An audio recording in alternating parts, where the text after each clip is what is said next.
கேரளத்தில் கனமழை குறைந்தது. மழைக்கு பாதிப்படைந்த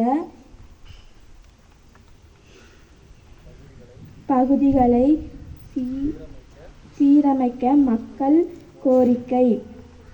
கேரளத்தில் நூலகங்களின் தந்தையான டி.என்.